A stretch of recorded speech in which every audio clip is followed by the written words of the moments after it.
Hi everyone, welcome back to my next video. Sorry about the mask. We're right in the middle of the pandemic, so we like to be very, very careful.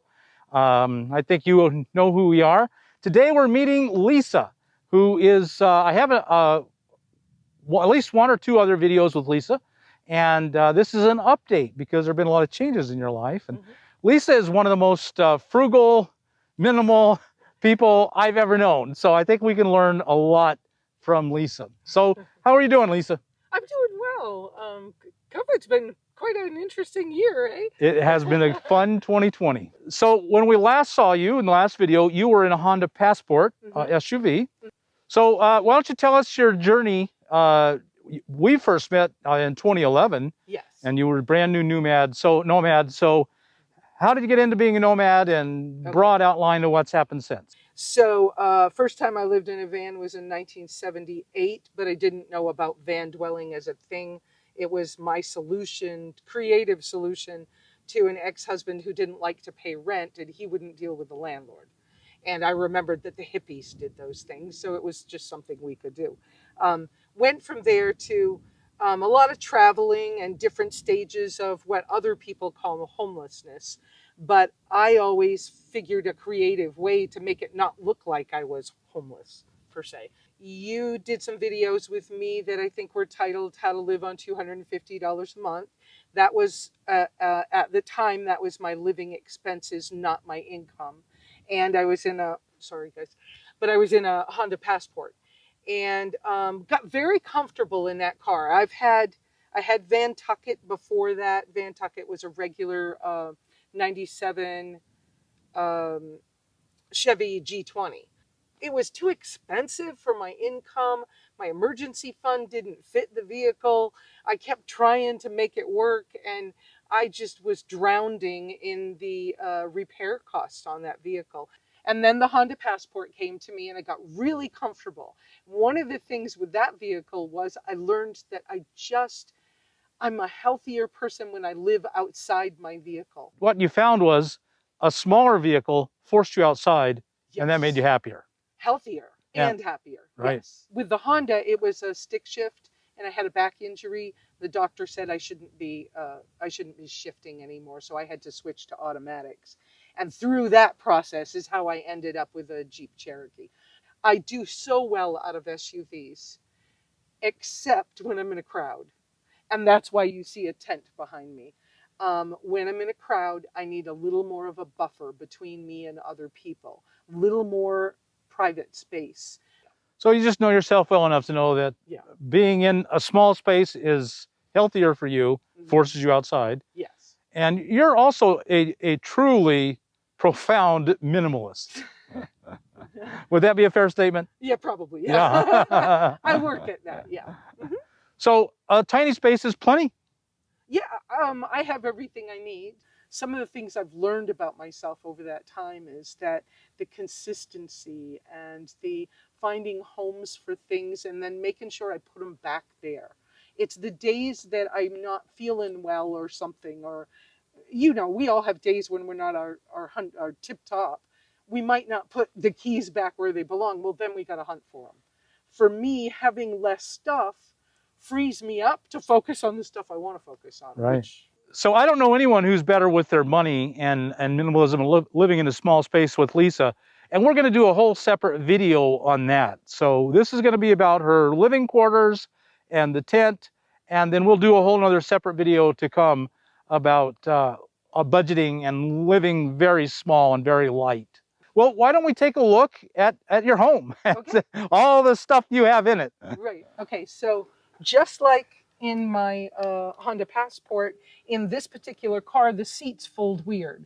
Some people just remove the seats. Nice mattress. Yes, it's an Amazon thing. I'll let Bob know where it came from, but it's a camping memory foam mattress that folds up, rolls into a roll.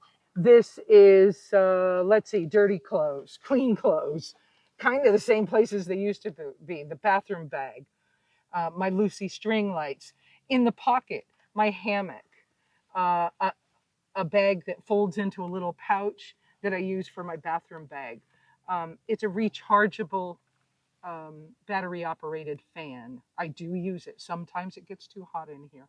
On the little ledge, that's a donut cell phone or tablet holder on one of those sticky pads. And that's where I put my phone or my tablet if I want to watch a movie, and I put my back up against this wall. Mm-hmm. It's a similar thing I showed in some other video. Yes, I'm still creative. Okay, I have not finished the socks I started to make, but I knit. In this pocket, this is kind of my almost nightstand stuff. This is an inflatable pillow from Sea to Summit. So the big white bag with the zipper is my pantry. Do you dehydrate yourself? I have, but this time I'm not carrying anything I dehydrated. This is my pots and pans and my thermal pot. I got a mini one that they're awful expensive now. They used to be 25 bucks, now they're 70. And my little sterno stove that I've been using for, I don't know, 4 or 5 years. I don't want to carry a table. So I just took some paracord that I already had, and I popped by the thrift store the other day and spent $1 on a tray, and we drilled holes in it. And now I can cook right on there. This is my ice jug. I like cold drinks. I finally figured out how to do cold drinks. It's the Ozark Trails from Walmart, 64-ounce double wall stainless. I can fill this with ice, leave it in the hot car. Depends on where I put it, but 5 to 7 days later, there's still ice cubes floating in the really cold water. I do keep a silver bag. Some of you know about these. In it, I've got almond milk and some shirataki noodles and my fresh vegetables. I just wrap them in a wet bandana, and I keep the top open so that it can breathe. Front of the car, steering wheel is a great place to dry, your washcloth, or even if you wash out your unmentionables. Yes. And this is the heat mate that everybody knows Lesa for, but it's not available unless you happen to find one, on eBay or something and get lucky. You've had that a long, long time. I have. Extra large drink cups are, no offense, but that's my pea container. Perfect. I do keep lids for them. This one's not being used for that right now. There's a cubby back there that my Bowden's battery pack fits in. And it's just underneath of that well. Mm-hmm. And it just fits perfect, so that's where it lives. Mm-hmm. Here's the solar panels folded. They fit there fine.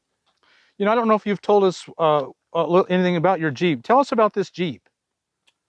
What would you like? Year, model, make? It's an 02 Grand Cherokee Laredo.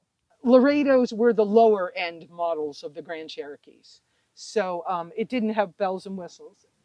I want 4-wheel drive because I'm the one in camp that wants to be way over there somewhere, a long ways away. And I do get on roads that are muddy and squirrely, and it's something I prefer. So you carry a tent, and you're such a minimalist, you don't have to sleep in it. No. It just works well for you in group situations. Yes, yeah. But you, for a lot of people who aren't nearly the minimalist you are, and I don't know anyone who's the minimalist, I know very few people who are the minimalist you are, they would like it because they have so much stuff that they're more comfortable in a tent. So tell us all about your tent, because this is a great tent. Yeah, I did a lot of research to find a tent. I actually went through purchasing something that took my whole emergency fund one year and was a mistake, a big mistake. And 3 years later, I finally have what I was aiming for back then. But this tent, I did the research to find something I could set up by myself. I could get it in and out of the car by myself, and that would give me a space, just an extra space when I want one. I did the research and I decided to go ahead and get the Gazelle. It's the fabric is beefy, maybe that's a good term for it. The zippers are beefy. You can see it's top quality. Yeah, and it's not horribly expensive in the land of tents. Right. Tents can be crazy expensive, and this one is under $300. I forgot what I told you guys. I looked it up the other day. It's just maybe 260 or something right now for this color and all. With all the doors and windows open, I could use this as if it was a gazebo. There's plenty of airflow. It's 6'6" in the center. I sleep in here sometimes. I use the bathroom in here, but I could just clean it all out and let people bring their chairs in, and we could use it as if it was a gazebo. If you got bad weather. Yes. Yeah. Yeah. I have a yoga mat. I use it as a rug. I do all kinds of things with it. This is the only 2 blankets I'm traveling with this year. I don't see a reason to change this yet. If I need to, I will. If it was really cold, I might put the yoga mat down as another layer on top of this cot. I did get myself a cot for sleeping in the tent. And it does fold up fairly small. So, yeah, and I love this tent. It feels safe. If the wind blows, you get this little... There's something about this structure that to me feels safe inside. Well, you've been in some really bad winds. Yes. And no problems. This and a little flappy up there, and I was wondering. So thank you so much, Lesa, for this update in how you're living and your living situation. And remember, folks, we're going to do a completely separate video on Lesa's budget. And I think it will very much impress you that you don't have to have a whole lot of money to live on if you're willing. So what do you live on, do you think, pretty roughly every month? Right about $560 right now. And that's substantially less than you bring in. So you're saving every month. I'm working towards savings every month, yes. Right, very good. So folks, even if you're making very little, you can live comfortably and save. And that's what we want to show you in our next video with Lesa. So Lesa, thank you so very much for sharing your life. And folks, if you got anything out of this video, like us on YouTube, subscribe to the channel, hit that thumbs up button, and we'll talk to you later.